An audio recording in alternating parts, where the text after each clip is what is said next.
কি ডাকছি আমি ঘটক না? তাই তো মনে হচ্ছে, যাক এখানেই পাই গেল, আর বাড়ির তো যাওয়া লাগবে না। ও ঘটক ভাই, ও কি ডাকো ডাকছে? ও অন্তর ভাই, হ ভাই আমি ডাকছি। আমাকে আবার কি জন্য ডাকছো গো? কি দরকার তোমার? কথা হচ্ছে, একটা বীর বিষয়ে কথা বলতে আসলো। মস্কারা করার জায়গা পাচ্ছ না নাকি? তোমার দাড়ি মুছ পাইকে গিয়েছে আর তুমি বীরবাবুতে কথা বলতে আসছো, এ কোন দেশি কথা? আরে ভাই আমার জন্য না, আমার জন্য না, আমার বাড়িতে একটা লাতি আস তার জন্য। ও তাই বলো, তোমার লাতির জন্য? তা তোমার হাতে কি সেরকম ভালো মিটি আছে নাকি? কি বুঝলা তুমি? আমার হাতে ভালো মিটি আস না মানে?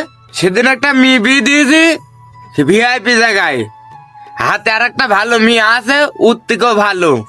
ঘটকেরও তো শালা বলতে ওরকমই বললে, আবার কথার সাথে এখন আর কাজের মিল থাকে না। দেখি ও যখন এত করে বলছে, কালকে মেয়েরা দেখি আসি। বিয়ে দেবো, মেয়ে দেখাবো, সবই ঠিক আছে, কিন্তু আমার টাকার অঙ্কটা আগে লাগবে।